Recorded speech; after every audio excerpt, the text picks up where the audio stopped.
Hi guys, it's me, and I know this light is bright, but it's like the only light that I could get.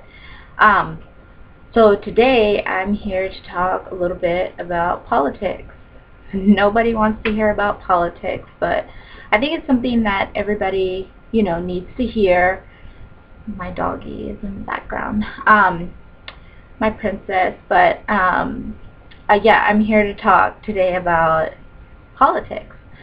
Um, there's a few things that people don't know about politics that are going on right now. It's really so much which party you affiliate yourself with. And I'm here not to convince people to go to which party or which other party or this party or that party, but I'm here today to really convince you to really look into your party. I guess I'll start off with two things that I've been, doing lately. First off, I watched this documentary called Runaway Slaves, and it's not like what you think, like the old day, Harriet Tubman with the Underground Railroad, but like sort of this new Underground Railroad for mental enslavement that's going on right now in America, which I totally agree upon. And the enslavement is with government holding, our people back from progressing and moving forward through food stamps and government assistance. Now, I believe that government assistance should be used, for people who are not in their right mind, veterans, elderly, people who basically cannot get up and work, people with disabilities, people who cannot, there's something hindering them from getting up and working. That's what I feel. That documentary, it was so awesome. It was talking about like different new movements about, individualism, being accountable for your individualistic self, especially in our community because we're so like Italian, family.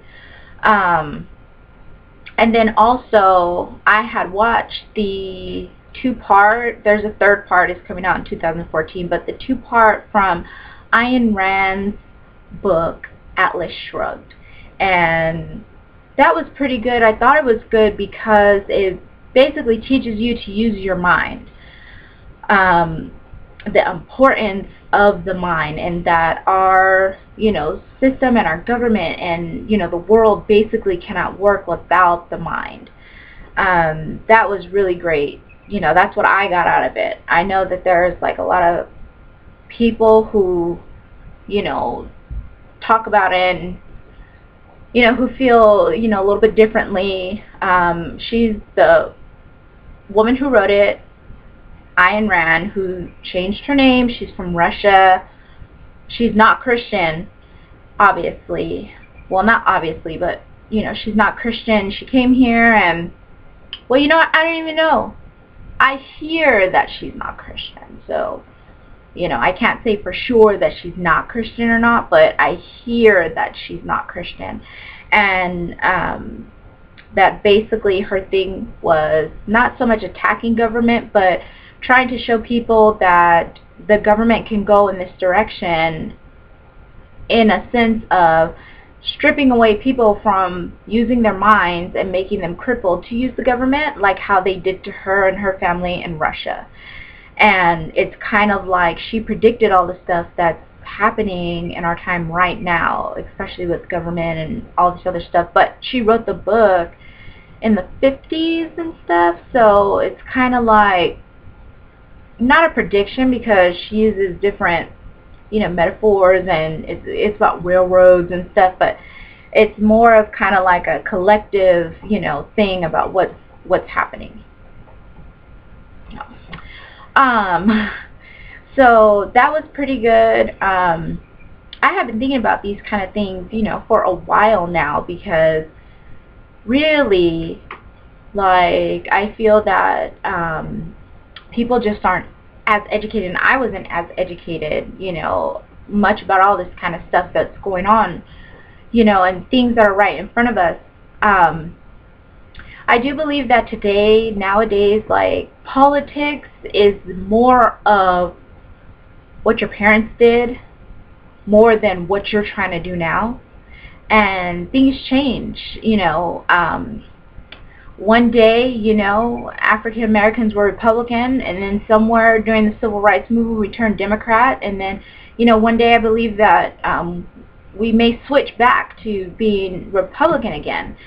And I believe that to be, for many reasons, I believe that because for African Americans itself, it's like you don't know where you're going until you know where you came from. So, we teach our kids about slavery and all these other things, and the great people, in the African American community who did great things, who accomplished great things. I tell my children about Madam C.J. Walker, because she made the what is it called? The flat comb. Can't even think right now, but she made the flat comb, and then like relaxers and all this great stuff for our hair. I thank her for all that kind of stuff, but she was like the first African American woman millionaire in like the 20s. So for me, that's like huge. That's like a huge accomplishment for like our community. And not just that, you have Martin Luther King and Malcolm X and Frederick Douglass and all these other people.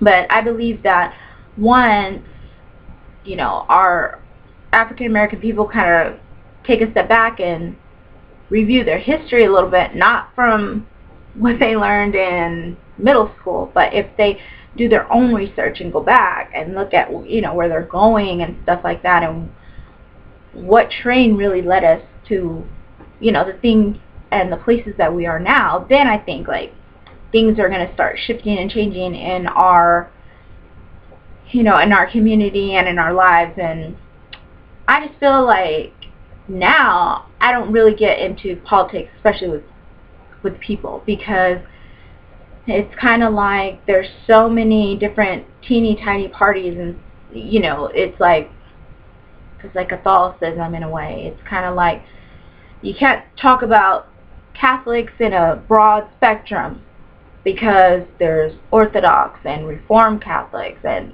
it's just so many little sections within Catholicism that it's like, oh my God, it's kind of like figuring out where you fit into which little section, which some people can't.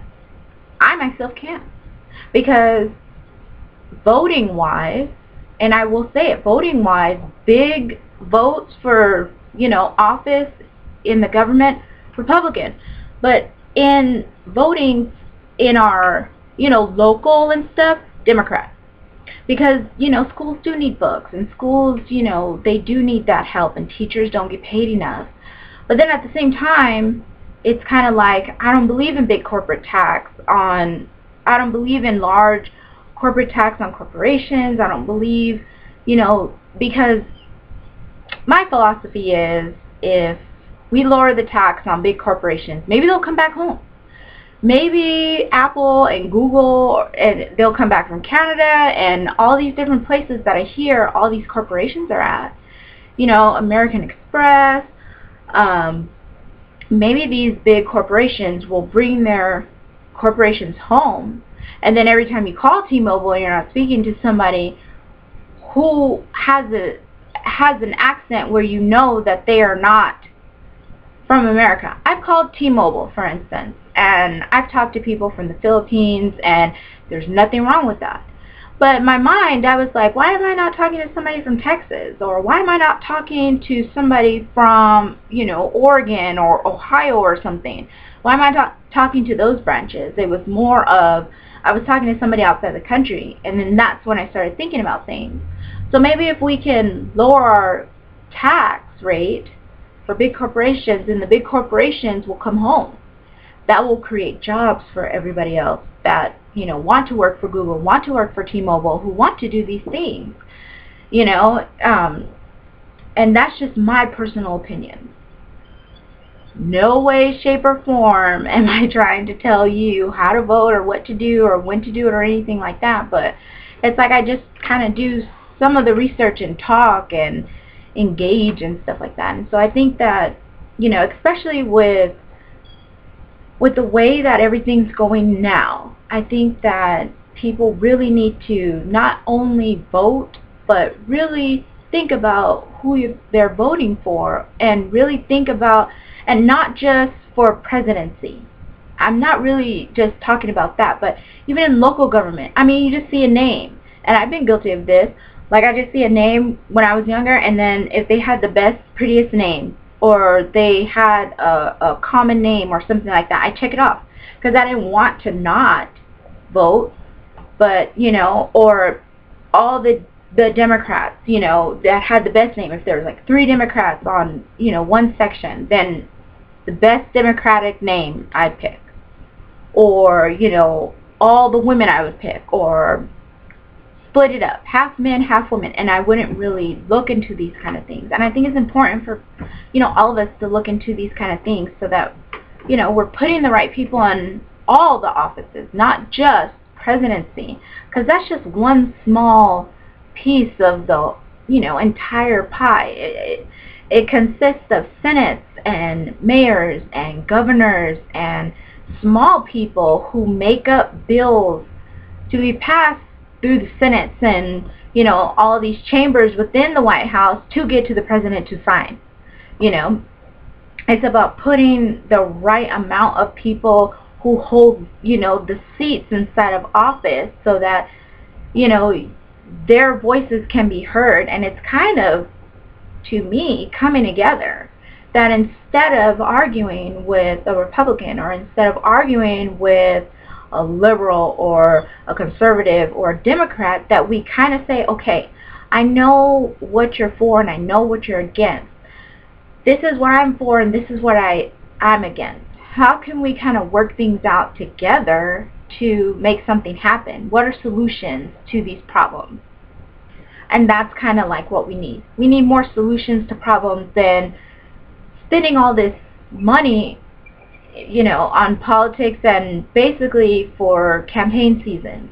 Because I think if for over the last, I could say 15 years, if we would have taken all the money that was used for elections and, to get people into office, if we would take all the campaign money and put it towards, like, our deficit, debt, like national debt, then it would be like halfway, it would be paid halfway.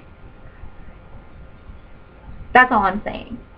That's all I'm saying. But I think that everybody, now that we have like a little break in the system while, the president is doing his thing and all these other people, when it's calm, after somebody's in office, when it's calm, I think that people need to start doing their research, so that the next time your voting can be better, so that every time that we all vote, that it can be collective and it can be better. Something that's going to benefit everybody, and not just one party and then another party's left in the dust, or helping another party and then everybody else is left in the dust. You know what I'm saying? So that's all I have to say. You see my princess in the background. She has her ball, so I'm going to go play with her, so I'll see you guys later.